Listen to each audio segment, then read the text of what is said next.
code pénal a pour fonction de protéger les valeurs essentielles d'une société, mais également de préserver l'organisation sociale. Il faut tout de même retenir que par rapport à cette délinquance protéiforme, la réponse pénale ou l'incrimination de ces actes dans les codes pénals congolais ne saurait être la seule réponse à ces phénomènes criminels. Après 80 ans d'existence de ces codes, il y a une naissance des comportements nouveaux, c'est-à-dire des faits des sociétés dus à la civilisation et aux avancées technologiques, plus particulièrement les nouvelles technologies de l'information et de la communication, touchant ainsi les différentes catégories d'infractions que le législateur a mises en place. Ces actes nouveaux constitutifs des infractions doivent faire l'objet d'une incrimination particulière dans les codes pénals congolais, répondant ainsi au principe de la légalité. Mais la grande question qui se pose est celle de savoir, est-ce ces codes répondent ces jours aux besoins de la société? Le code pénal peut s'entendre comme un livre, un document qui contient la compilation de tous les comportements qui sont proscrits, interdits et dont la violation est assortie d'une sanction. Il contient des dispositions considérées comme loi, votées comme loi, qui déterminent les comportements répréhensibles et qui déterminent la sanction assortie à chacun de ces comportements en cas de violation. Il y a lieu de préciser que s'il faut s'en tenir à notre propre code, c'est qu'une partie de ce code comprend le concept opératoire du droit pénal. Donc c'est la partie qu'on considère comme celle du droit pénal général. Parce que s'il faut avoir les pieds sur terre, nous parlerons de notre code qui, depuis l'article 1er jusqu'à l'article 42, il ne parle que des dispositions qui concernent le droit pénal général. Ça veut dire les contours, le théâtre dans lequel se déroule la répression des infractions. C'est cette disposition-là qui permet de comprendre comment on peut réprimer. Pour être précis, quelqu'un peut commettre une infraction, mais il y a des moments où son comportement, tout en étant infractionnel, ne pourra pas être puni. C'est le cas par exemple de cause d'excuse, c'est le cas par exemple en cas d'amnistie, c'est le cas par exemple de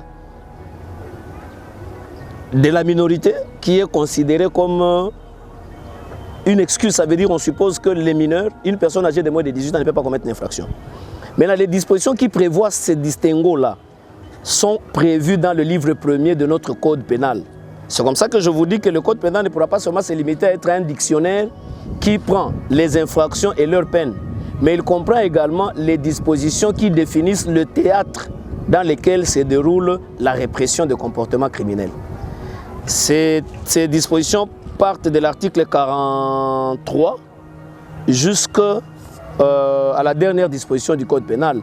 Il y a lieu de dire également que notre code pénal s'étend également à des textes complémentaires. Toute loi, nouvelle soit-elle, qui réglemente un comportement, dès qu'elle prévoit une sanction, c'est devenu déjà une partie complémentaire au code pénal. J'en tiens pour exemple la loi sur le baux à loyer, qui en son article 44, sauf erreur de ma part, incrimine l'occupation illégale d'un immeuble. Il assort d'une sanction. Cette disposition-là, tout en étant partie intégrante de la loi sur le baux à loyer, elle est également partie de notre code pénal parce que c'est un texte complémentaire. Vous irez dans la loi de 1973, telle que modifiée en 1978, la loi foncière. L'article 207 prévoit l'occupation illégale. Cette disposition-là, tout en étant une disposition d'une loi particulière, mais elle fait partie intégrante de notre code pénal. Si vous voyagez encore dans la loi portant protection de l'enfant, c'est la loi 09/001 du 10 janvier 2009 vous avez les articles 143 et suivants. Toutes les dispositions pénales qui sont reprises dans cette loi-là font partie intégrante de notre code pénal. Donc, notre code pénal, tel que présenté, il ne comprend pas seulement les dispositions de la loi qui sont incriminées dans le code pénal, mais il comprend également les dispositions des lois complémentaires qui viennent incriminer certains autres comportements et ça fait partie intégrante de notre code.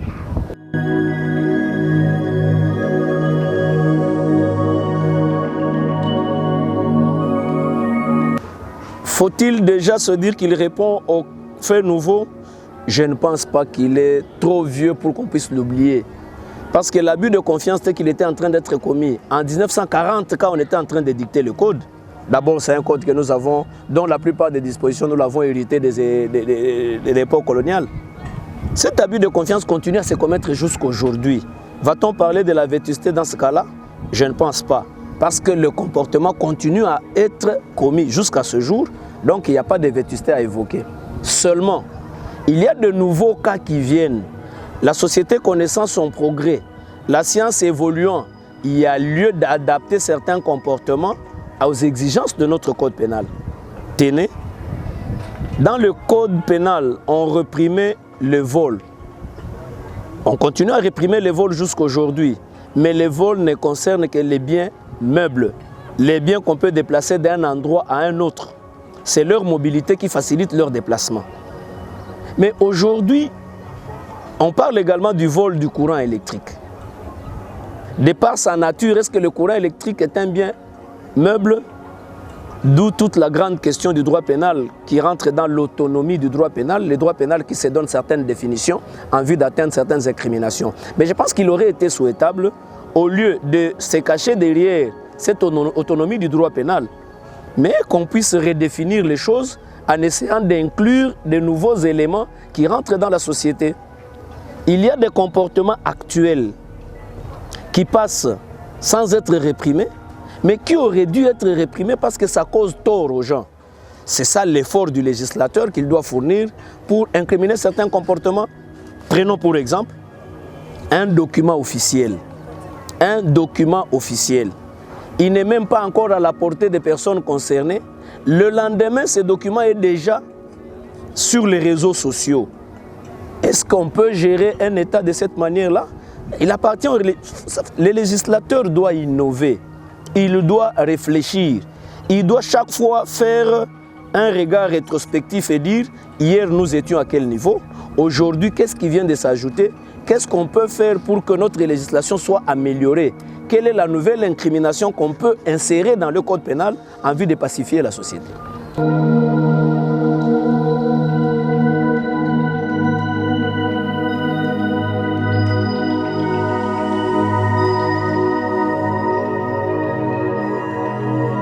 Moi, je pense plutôt qu'il continue à répondre aux faits de la société. Mais il mérite d'être complété. Et il doit voir certains comportements de la société être adaptés aux exigences de la sanction. Prenez aujourd'hui le transfert de fonds. C'est fait de manière électronique. Quelqu'un qui va dans une maison de transfert de fonds, dans une agence, il vole le code, il prend le code. Est-ce que nous allons assimiler ça au vol? Ça pose déjà un problème. Parce que la loi pénale est de stricte interprétation. Nous n'allons pas continuer à évoluer d'assimilation en assimilation. Pour préserver le caractère strict de l'interprétation en droit pénal, il est souhaitable que les législateurs adaptent chaque comportement avec la législation de manière à ce que la répression ne tende pas vers la comparaison ou l'assimilation, mais plutôt qu'on réprime tout en respectant les principes sacro-saints du droit pénal.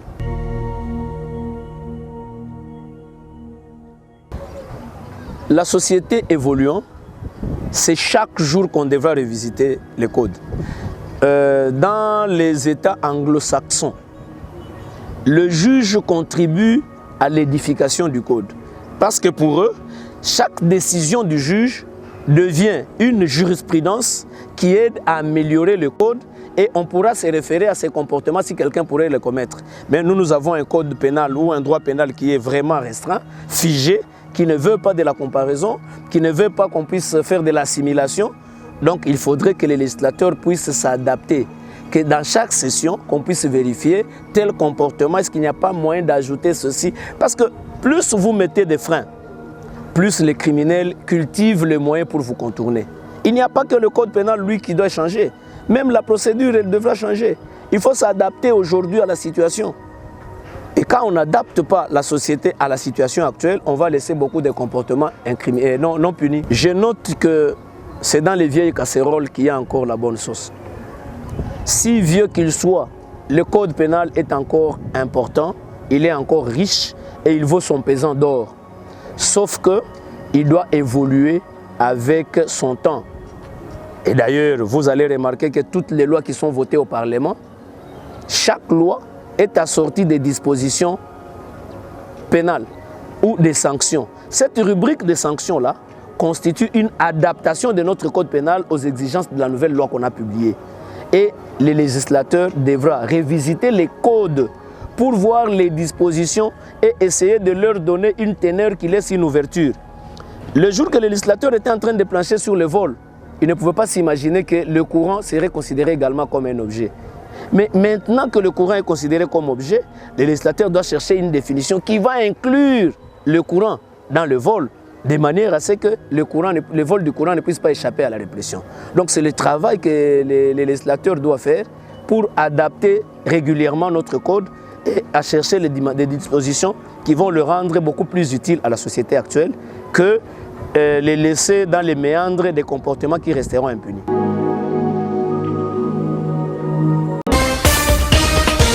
Justicia, pour tout savoir sur les